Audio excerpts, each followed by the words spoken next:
I'm your current 2020 Secretary for Arizona State, and I have the great pleasure to serve you again next year, so thank you for your confidence for 2021 President-elect. And I'm super excited for our entire 2021 board. So congratulations, everyone. Yesterday was a phenomenal day, and we look to have another wonderful day today. We are going to focus this morning on women in leadership. And we have with us just an amazing individual. I could go on for days about her, but I'm going to hold that for one moment because before we introduce officially Dr. Erin Oxall, I would like to thank our strategic partner for today and give her a chance to speak to us. We have amazing strategic partners, and we all know in the real estate industry that we cannot do business without our teams. And on our teams are personal strategic partners and cheerleaders. On our teams are network strategic partners. And then at the state level, we have our strategic partners as well. And yesterday we had a lot of fun with our strategic partners. So you'll get to meet more of them face-to-face via Zoom today. But it's my pleasure today to highlight our Gold Strategic sponsor, Amanda Creel. She is from the Prescott Area Association of Realtors. And she told us this morning that she's had to do a major adjustment this morning because their office internet crashed. So she's fabulous and here via her phone. So Amanda, would you like to take it away?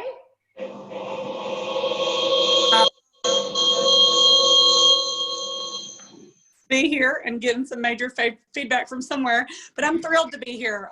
We have been very fortunate to partner with WCR at many levels in the time that I've been in Prescott, and we really believe that one of the biggest strengths that we have in our industry is that we partner together and that we're stronger together and that we work together.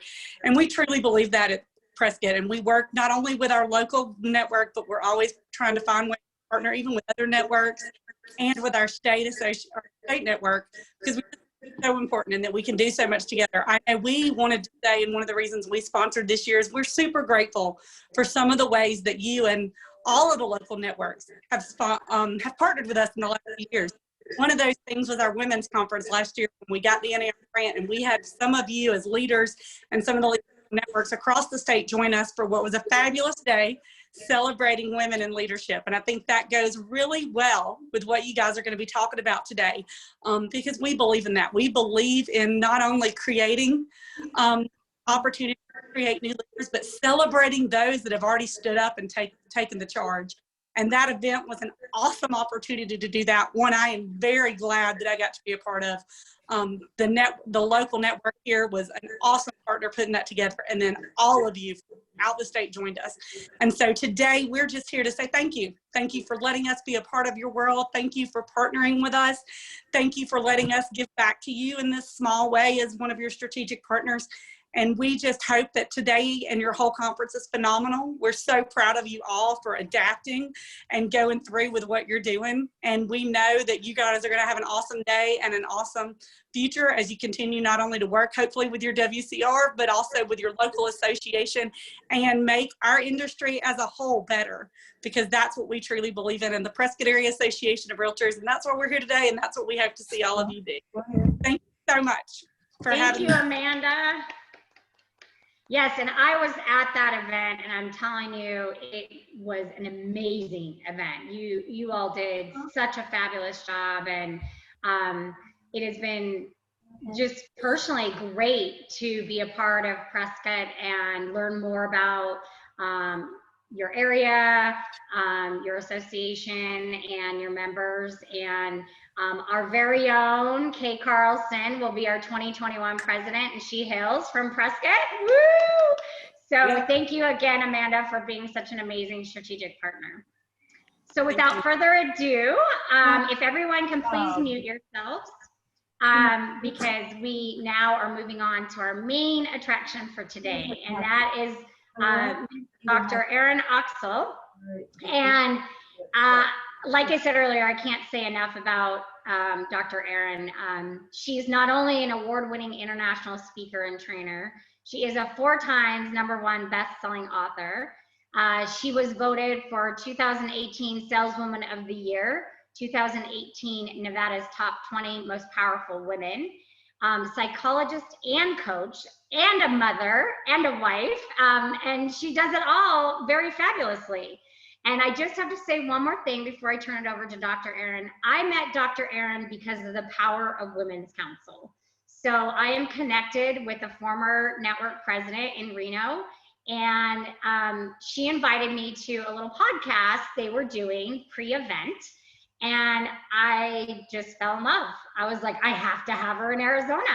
And that was off of just the first 5 minutes. So leverage your network presidents who are offering content even out of state, because Dr. Erin lives in Reno, Nevada, and she's been to Arizona twice now, and she was going to come live for Lake Havasu, but unfortunately COVID hit, so she Zoomed with them, and now she's here again with us today. So leverage, ladies, network presidents, program directors, even out-of-state resources, because they can turn into your best advocates, your coaches, and your friends. So Dr. Erin, take us away. Oh, thank you, Shauna. Can you hear me?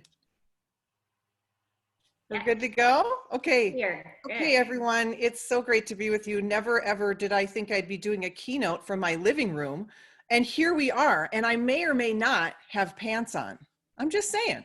I may or may not have pants on. Okay, so open up your chat room, because this is going to be interactional. I really want to hear from you. So everyone, go down on your Zoom, open up your chat room, and here we go. We get to talk about leadership. And if there's one thing that I know that women in particular are equipped to be great at, it's leadership. And I think after today, you'll realize why that is the case.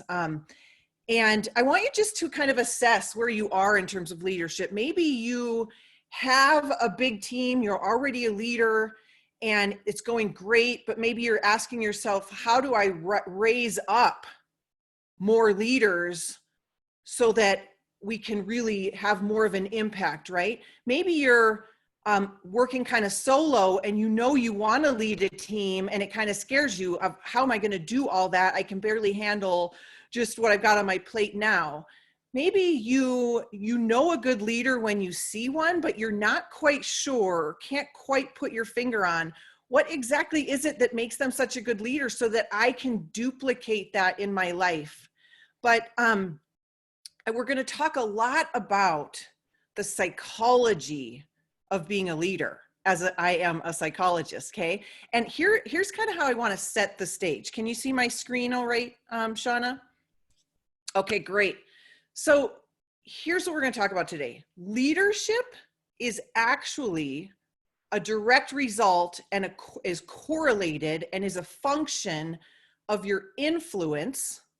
So I want you to write these 3 words down. Leadership is a function and it correlates with your influence, your level of influence, and influence is a direct correlation and function of connection.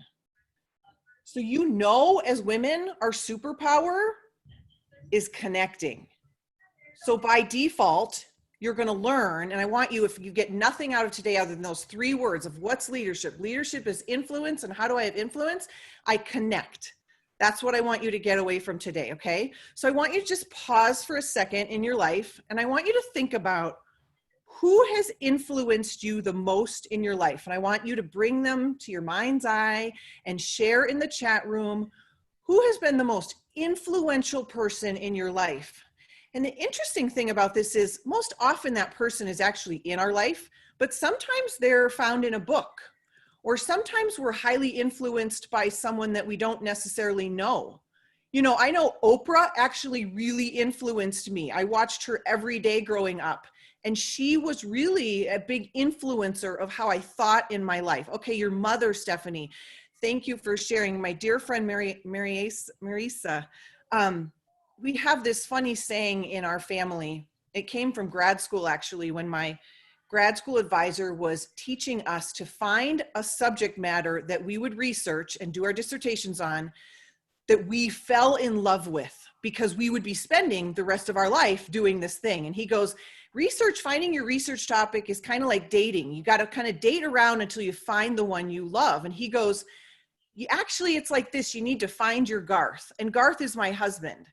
And it was this saying that's been around now since 1998 when I was in grad school, is find your Garth. And it really applied to business as well, of find that thing that sets your soul on fire, right? So as we think of your former boss was a true mentor, Susan, my parents, my sister. Now I want you to write in the chat room, what was it about them? What was it about their way of being that influenced you? Why were they such an influencer? So at Christmas time, I got all of us these t-shirts, and the saying in our family is find your Garth. And then his stupid little engineer joke is I'm right here. But that is our, find that thing. He is the biggest influencer in our life. Their kindness and strength, Stephanie. Thank you. That's about their character, isn't it? He was strong and wise, kind and compassionate, willing to teach.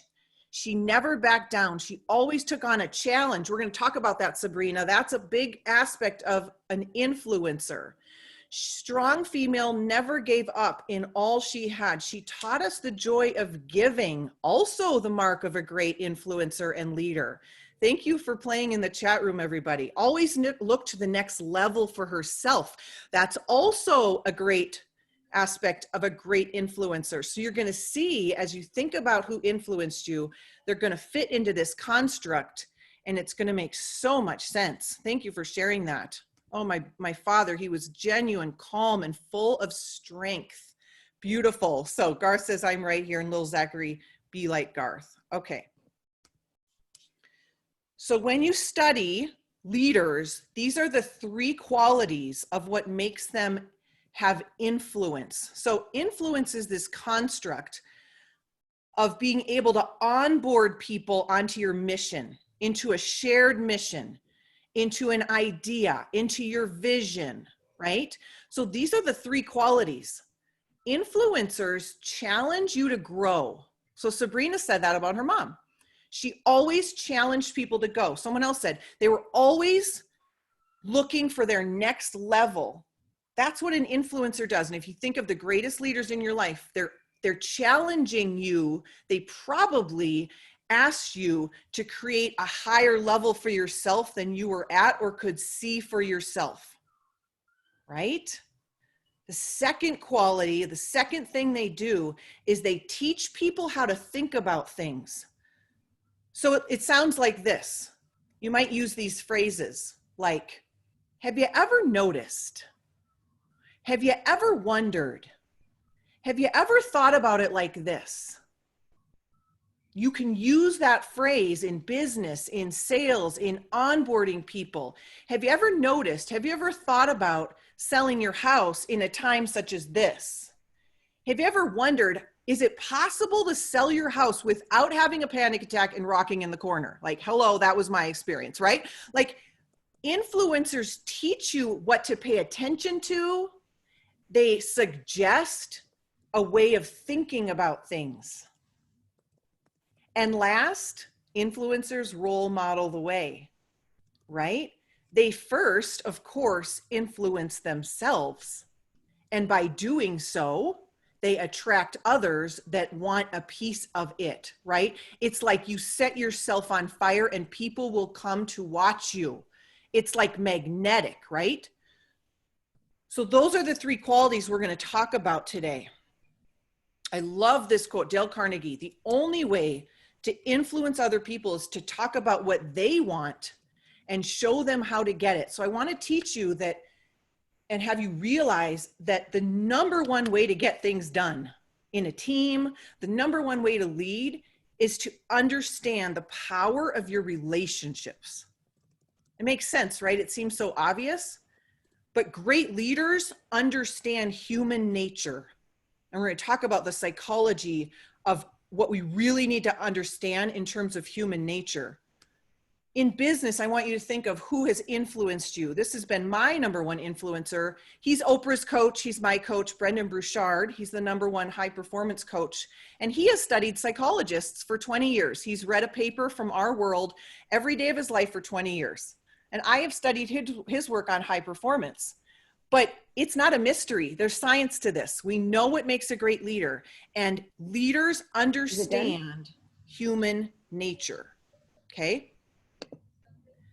So I want you to think of someone who's really either created a vision for you and helped you create that vision, or onboarded you into their mission.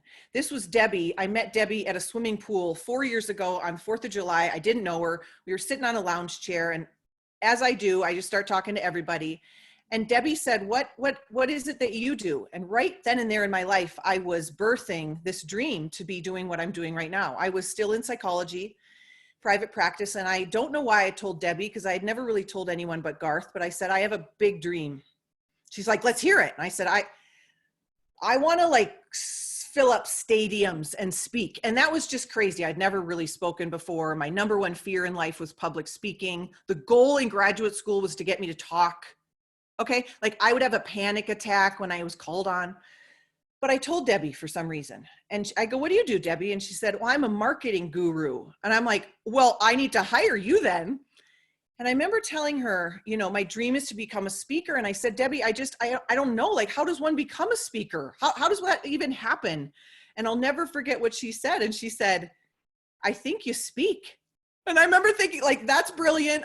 That sounds great. How do I do that? And we got busy figuring out how to do that, right? So who do you need to tell your vision to and onboard them so the world can kind of rise up and conspire to work with you and for you, right? I want you to think about, you know, great leaders have a vision, and great leaders, like I said, enlist people into a shared vision. So great leaders might have the vision themselves, but more often than not, they kind of enlist their team, right, on a shared vision. And there's a psychological word for that called agency. And agency is what humans want. They want a sense of agency. Does anyone know what a sense of agency means? Write that in the chat room. I'll tell you about how my vision has propelled the work that I do. And I want you to think of really a vision. You know, a leader without a vision is not a leader. You have to have a vision. It's biblical even, right? If the people have no vision, where there is no vision, people what? Write that in the chat room. Where there is no vision, people, does anyone know what that is? Flounder, they perish. Yes. Where there is no vision, people will perish. So we were in the grocery store years ago. This is Gracie. She's now 18. And it was a much different time in my life. And we were struggling. We were struggling to make the money we wanted to make. I was working way many hours. We were adding children. I mean, it was just, you know. And I remember we were in the grocery store in the produce section. And Gracie was like, can we get berries, Mom? You know how much berries are? They're like $5 for one of those things, right? And I remember looking at her and saying, not today. And it was that moment that I decided that I was sick and tired of being sick and tired, and that I was going to change my life, and that I had a vision for my life, and I didn't know the how, but I had a vision that I would never have to say no to berries again. And I want you to think of, what's your berry story? What's your berry story? What makes it so important to you to fulfill your vision? And part of my vision was how I would feel when I realized my dream. And this was the day we were in the grocery store years later, and she's like, let's get berries. I'm like, get as many berries as you want. And she loaded them up, and I took a picture, and I'm crying in the produce section of the grocery store, okay? Because I had visualized, I knew what that would feel like, and my vision was for how it would feel. It's not about the berries, is it? It's how you will feel when you achieve your goals. So if you haven't sat down with your team or yourself, if yourself is your team, I want you to get so crystal clear about your vision. And I want you to be really clear about why it is you want that. And like we just went, thank you for sharing that, Susan. Yes, how you feel when you reach your goals, and write it down. And here's what we need. We need to teach our brains to not forget our goal. So my screensaver of my phone is always where I'm going next, because my brain is a good forgetter, as is yours. right? And our brain, if it sees our goal, this is the neuroscience of it. It's the coolest thing. Your brain, if you spend time in your future business and your future life, maybe a minute a day, your brain takes a psychological snapshot of your future life, stores it as a memory in your brain, and your brain doesn't know how to do anything other than get busy at getting busy and making that come true. It's a snap. It's like a picture of your future life that your brain's like, how do we go create that? What do we do next? How do we create that? It doesn't know how not to do it. Your brain can be your best business partner if you have a clear vision. And I don't want you just to think like, how do I want to grow my business in the next 6 months? I want you to ask, what does it take to double it by this time? Or what does that exactly look like 3 to 6 months from now? I want you to get super clear about it, because then your brain will go hunting that down. Okay? So great leaders, they envision, right? And then they enlist people to join their vision. So remember, people get behind what they co-create. That sentence right there is leadership in a nutshell. People get behind what they co-create. So let me give you an example of this. 4 years ago, starting the business, and my husband had the wherewithal. He's the smartest engineer I've ever met. He sits the kids down and he says, let's talk. Mommy's going to be growing a business. Things are going to look a little different around here.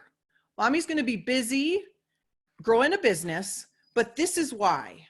This is what we're doing. This is why we're growing a business. This is what we envision for our family. We want to get to Disneyland. We want to have some time freedom. We don't want to be so busy all the time. He sat them down and he said, I'm going to need your help because things are going to look a little different around here. And he enlisted their support. And do you think they've ever resented me in growing my business? No, because they co-created it. So by the time we got to Disneyland last year for the first time ever in our lives, I know we've never been to Disneyland. We were in line and Emily, who's 13, she looks up at me and she says, thank you, Mommy, for growing this business. She knew that's why we were there. She co-created this new reality. What does that look like? It looks like, take the dogs. I've got a keynote in the living room. She doesn't resent me for it. We're co-creating something. We have a family vision, a team vision. Go Team Oaksville, right? Do you have a shared vision? Okay, so they enlist people. So it's not like just, this is my vision. I'm going to go. I'm going to be working. You're not going to see me for a year. Like, it's not that. It's, how can you play in this? What do you need from me? How's it going? Do you need to see more of me? Where do you want to see me? You want to see me at your cheer games and not there? Okay, great. I can do that. It's about figuring out and enlisting people into your shared goal, right? And of course, they empower people. You're going to need to be a champion for many, many people to be a leader. So let's shift gears a little bit to like the skill set that I want you walking away with to be a great leader. The greatest leadership coach, John Maxwell, and many of the other great leadership coaches say the same thing, right? That you have to understand how to ask questions and have an incurable desire to pick the brains of the people you meet and the people on your team. So I want you to really think about, you're not asking questions because you know the answer. You're legitimately going to be asking people and enlisting people into a shared mission, and you legitimately want to know the answer. So you're not manipulating people. You're genuinely, you know how many times I'm like, I know the answer. It's my way. Or very few times do I think I've got all the answers. That is a sign of a great leader, right? So let's walk through this. Okay, so we were going to say, I will have the Spice Girls in the back of me when I figure out Zoom next level, right? But I want you to channel 3 people as you think about leadership. The first is I want you to channel your inner Spice Girl. And we know the song, right? So tell me what you want, what you really, really want, okay? I want you as a leader to constantly be evoking and pulling from people. What is it you're up to? What is it that you're excited about? How can I help? What are you up to in the world? That's a sign of a great networker, right? That's a sign of a great leader. You cannot possibly know how to lead your team if you don't know what your team really, really wants. Do you get that? You can't possibly know how to lead them until you know what they really, really want. I want you to understand the psychology of this. When you understand this concept, you will never have to motivate other people again in your life. Raise your hand if you would like to not have to motivate your team ever again. Okay, that's exhausting. It's the number one question I get asked is like, well, how do I motivate them? No, it's not about you motivating them. It's about pulling from them what motivates them and then co-creating with them to make that a reality for them. It's always about redirecting them back to what they want and desire, what their goals are, right? And you can't possibly know that unless you're asking the questions. So I want you to channel your inner spice girl. I want you to really think about that concept of tell me what you want, what you really, really want. Okay, now in the chat room, I want you to channel your inner psychologist. What are the 2 traits of a great psychologist? What do you imagine they are? What do psychologists do really well, or they need to do really well to be great at being a psychologist? Yes, you got the right. Listen, listen, listen, listen, listen. Acknowledge. Yes, love it. Listen and understand. Yes, there's one more. What do we do all day long? Getting feedback from my mic. Oh, that's my mic. Oh, that's such a bummer. Empathy, absolutely. Awesome, love it. So psychologists, yes, we reflect, yes. So we're really great listeners, okay? So I want you to think about this in terms of sales. I have heard some of the greatest coaches out there will say this, and I believe it's true. Yes, they pull out answers. And how do they pull it out? How do they dig deeper? How do they dig deeper, you guys? How do they do that? You know the answer. So as I was building my business, yes, there we go. They ask questions. So they listen and they ask questions. Yes. And they have empathy and love that. And they listen and they ask questions and empathy. Yes. So there's 3. There you go. Thank you for that. So building my business, never done this before. And I think I just defaulted to what I know how to do, which is be a psychologist. And I realized in my first year of business, I said, I just feel like I've met a lot of people.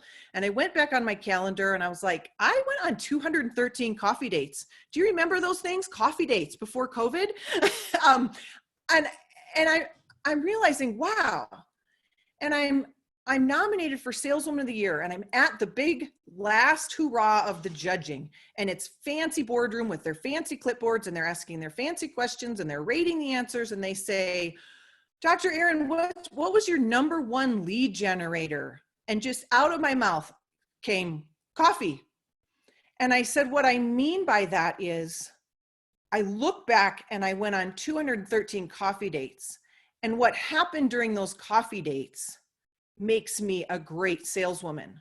My goal in those coffee dates was to listen and talk very little. It was to get to know the human being in front of me. Tell me more, tell me more, tell me more, tell me more. It's like a psychologist, right? My goal was to be interested, not interesting. Are you being interested, not interesting? Right? My goal always as a speaker was to get on stage and for people to say, I had no idea she was a speaker. She was just talking to me and getting to know me. Oh my gosh. My goal always is to get to know what people really, really want. And maybe then I can help them. And it wasn't a manipulative thing. It was in my bones. It's the only thing I know how to do. And I know it's in your bones too. I just know that. You already are lethally skilled at this if you choose to be. always asking the next follow-up question. So when someone says like, what do you do? And they tell you, oh my gosh, tell me, what do you love most about that? I'm very strategic about the questions I ask. Was your last home buying experience awesome? They will tell you, won't they? Yes, they will tell you. So the power of a leader is the power of the quality of questions you ask. And great leaders will teach their team not what to say, but what to ask. I believe great leaders teach their team not what to say, but what to ask. If you can teach your team how to think in the line of asking great questions that are strategic. I wasn't just wasting my coffee hours. I will tell you that. I will admit that and be transparent with you. I'm very strategic in how I'm getting to know people. I'm talking about their business. I'm talking about things that I can maybe provide a solution to. So that's okay. It's okay to be strategic. It's called being smart, right? It's okay. And some of my best sales calls are ones where people don't end up coaching with me. So I am not saying you're manipulating people to get them to do anything you want them to do. On my sales calls, it's, I want to hear about what you're wanting to create in your business. I'll tell you about what I do, and together we'll figure out if this is a good fit and a good use of your money. And for many people, it's not a good use of their money because they're not going to be able to utilize it because they're not at a certain level where they can fully maximize it. And so the greatest service I can do in that kind of sales call is to say, go do this, this, this. When you've done that, come back to me and you will be so happy, because I never want to be on the end of a paycheck that someone's resentful they have to give to me, right? No, people are going to be so happy with my services that they say, I cannot believe you're not charging me more for this, right? So I'm not saying you always have to get people to do what you want. I'm saying you got to figure out what they really, really want. And if you can deliver that, then go ahead, right? That's just great business. So here's the concept. So we're at Lake Tahoe. Maybe last year it was, maybe 2 years ago. This is Zachary, and he's at a friend's cabin, and he's looking across Lake Tahoe, which you know is huge. And he sees a boat cross the way, and he screams, I see humans. That's your job. Do you see humans? Really see them. Like really see them.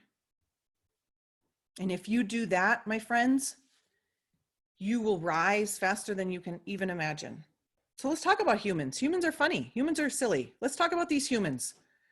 What do humans really want? And how do we understand human nature? So humans want a sense of agency. Remember what that was. They want a sense of ownership. Humans also want the ability to help make decisions. So many, many times, the greatest leaders in the world, many times, if you can imagine this is true, they know the answer. They know how something can get done. But does a great leader sit you down and say, all right, Shauna, this is what we need to do, and I want you to do it this way, and let me know when it's done? No, because that does not give Shauna a sense of autonomy. She is not co-creating something, so she's not going to what? She's not going to get behind it as much, right? She has no sense of agency. So a great leader, they might know how it should get done. Most of the time they do.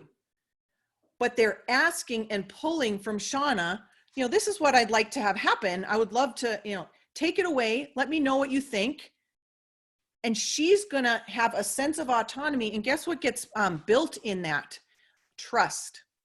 So human beings need trust. So this is how you build trust with your teams. You give them a small project, assignment, something. You start out at the level that they're at. You're trusting them. They go and do it. They come back to you. Their job, if you've been entrusted with something, is to exceed expectations, right? To do it better than was even expected. They're coming back to you with that completion. What's happened? You've earned their trust. They've earned your trust. Trust is bidirectional. Okay. Now, what happens? I can imagine you're thinking, but what if they don't do it? Like, what if they keep, like, then I have to have these crucial conversations, and you do. And this is how you're going to channel your inner psychologist and have those crucial conversations. You're going to say, this is what we needed done. This is kind of what I think happened. Let me know, like, tell me, like, what happened? I want you genuinely curious. The greatest trait of any leader and any titan in business, study after study shows, is curiosity.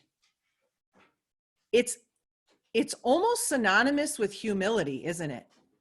The greatest leaders in the world, they don't think they know it all. They don't. And if you can come from a place of, oh, so tell me, like, why didn't that get delivered on time? And the person says, well, Erin, the shipping is screwed up because of COVID. Oh, how's it being shipped? I didn't know that. Oh, well, it's being shipped this way. Got it. So is there any other way we could ship it? Okay, what if they came and said, well, yeah, Dr. Erin, we could have it flown and that would cost more. Oh, then I get to say, well, how much more? Because I don't know this, because I'm not in the trenches like they are, because I'm maybe up here at a different level at a bird's eye view of things. I've just now acquired new information that I didn't have, that I didn't know at all. I'm then able to say, actually, that's worth the money. Let's do that. And well, we've solved the problem. So I'm never assuming anything. Same with psychology. If a client came in and said, I didn't do what you asked me to do, tell me, why does it make perfect sense you didn't do what I asked you to do? There's probably a reason. Then we get to problem solve that. Do you see how empowering that is versus, wow, like you didn't do it? Like, well, go and do it, right? Okay, so humans need a sense of trust. We talked about how to give that and receive that. It's bi-directional. They need a sense of agency. They need a sense of autonomy, that little by little, you're going to entrust people with some responsibility and it grows. And when you come back to me as the leader and maybe something didn't go well and we problem solve it and I don't yell at you or I don't look down on you and actually goes really great, you've just grown your trust in me. That as a leader, you can come to me with problems and together we can become professional problem solvers. Let's just become professional problem solvers. But you can't do that, right? If you don't have a sense of like, I'm curious. So do you see, this is me in the gold winning Saleswoman of the Year. Do you see how a psychologist with no sales training became Saleswoman of the Year and how you too can become lethally skilled at sales? Okay. Listen, ask great questions, envision for people, onboard them, envision, paint their perfect day for them. Imagine walking into the house of your dreams. Imagine and you paint that picture for them. When you can do that for people, people will onboard with you. Okay, the last one I want you to do is channel your inner Santa Claus. Okay, what's the first thing that Santa asks you when you sit on his lap, other than have you been a good girl or boy? Put that in the chat room. Look at why we love Santa Claus so much. Santa Claus leads with questions. He leads with questions. Yes, he asks, what do you want? What do you want? What do you want? Can you imagine if we sat on Santa's lap and we started telling him what we want and he was like, no, just, let me first tell you what's in my bag and why you want it. Like, we would not like Santa Claus. We like Santa Claus because he takes interest in us. And he figures out, is what's on your wish list, do I have that in my bag? That's why we love Santa Claus. So I want you in sales to channel your inner Santa Claus. What's on your wish list? What changes in your life if you reach your wish list? How bad do things stay if you don't reach your wish list? That's called a pain point. You know what? And then you use these words, I can help you with that. I want you to get so good at saying those words, I can help you with that, if you can. Or I know someone who can help you with that. And then I want you to switch. I want you to do this little maneuver to permission asking. Would it be all right if I shared with you how I help people with that exact problem? You know what happens psychologically when you ask permission? You move from convincing to I am just blessing you with all this goodness that you just asked me for, even though I set you up to ask me for it. Do you get that? I mean, it's sneaky psychology stuff, but it's good, right? Yeah, if you had a magic wand, what would it look like? And you say to people, I can help you with that. So channel your inner Santa Claus. Good leaders are very curious and they spend a lot of time trying to learn things. This is the biggest quality. Stay curious. So influencers teach people how to think about things. We went over this. Let's just review this, right? They challenge people to grow. The greatest influencers in your life did not say, you can just stay small. They challenged you to grow. And great leaders challenge us to grow. And they role model the way. This is the last piece. You know, you're going to need to lead yourself first, aren't you? To lead a team. So how do you lead yourself first? So 5 years ago or so, I decided to clean up my act in terms of my eating. And I decided I had to stop eating so many Oreos and, you know, be in integrity and in congruence with who I wanted to be. And so I got to the gym and I met a group of people, and a lady in the group said, do you want to do a fitness competition? And I said, what the heck is that? And she's like, well, where they get in a G-string on the, stage. And I was like, heck no, I'm just here to stop eating Oreos. Well, a year later, I got up on stage and I won in that fitness competition in my little itsy bitsy teeny weeny rhinestone string bikini. And what happened over the next 5 years is, we're a fit family. We started to influence our children to desire health. My daughter's cooking right now across the room. She's cooking her beautiful, healthy meals. And my daughter, Grace, that's her on the right. She's like, maybe I could do a fitness competition. I role modeled the way, right? Are you living in integrity and in congruence with what you say is important? When you do, people will gravitate towards you because you're living in integrity. She just won like all of her competitions. She did teen, she just turned 18. I got a medal for the old lady category. It was great. There's her. She's going to be a pro. Like, she's found her passion, but we role modeled the way. So just ask yourself, are you influencing yourself? So what does this concept mean? To influence yourself means, do you have the confidence to know and trust yourself that you will keep the promises you make to yourself? That's confidence in adulthood. I can confide in myself, confidence, to confide in myself, to keep the promises I make to myself. And I am not saying I'm perfect, and no one's going to be perfect, but we can progress towards this, can't we? That if we say, this is the kind of leader I want to be, am I being her? Am I being her? Am I doing what I'm asking my team to do? Am I living in integrity? That will be the most attractive quality of you as a leader. There she is. I mean, it's like an Olympic moment. She looks so cool. I can't even take it. But that's confidence. She lost 37 pounds. People are like, oh, you have good genes. She does not have good, she has good genes, but come on. She led herself. She still likes Oreos better than carrots. We all do. But do you lead yourself? So this is my gift to you all. If you want my #1 best-selling book, you can grab it by texting Dr. Erin Book to 55444.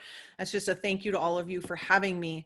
But I would love to open it up, would love, love, love to do that. I think we have 10 minutes and talk about challenges of being a leader, or what your takeaways are, or what you're going to start implementing, what really spoke to you.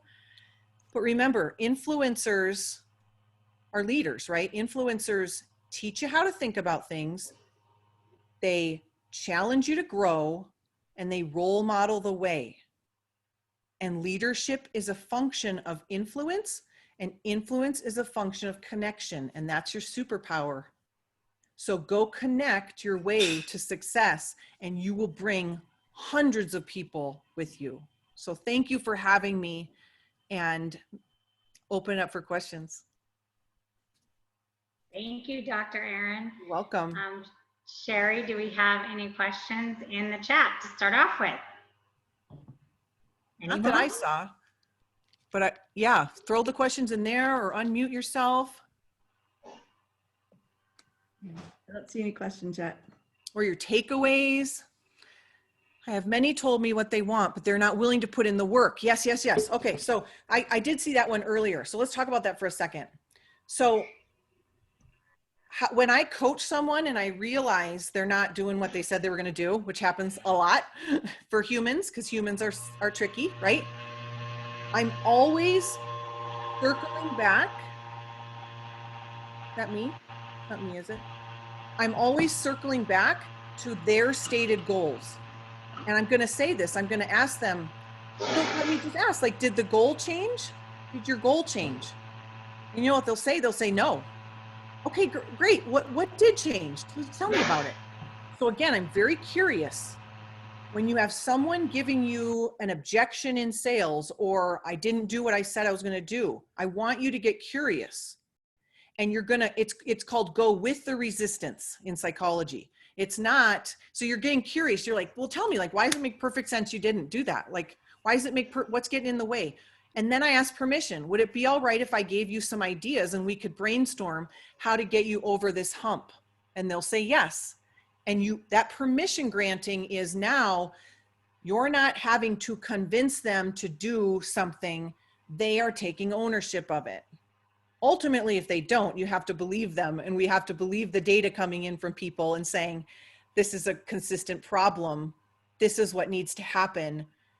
How can I support you in making this happen? So again, still leading with a question.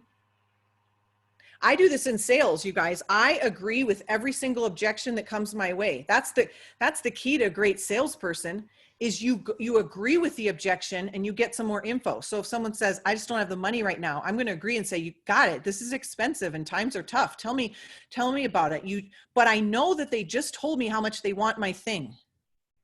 So again, if you don't know what they really, really want, you can't circle back and remind them of what they really, really want. So I might say, so did the goal change? Like, I know you really wanted to get to Disneyland with your family, and did that change? And I'll say, no. Okay, great. Well, what did change? Well, COVID and blah, blah, blah. And, well, great. Would you like to brainstorm with me of how to pivot out of this? You're enlisting them to co-create the reality that you really want as well. So hopefully that helps. Any other questions? Unmute yourself if so. They do tell you how to sell them. My best sales are, I've just evoked great questions and they're like, well, I totally need this program. I'm like, yeah, it seems like you do. You just told me why you do, so it's fun.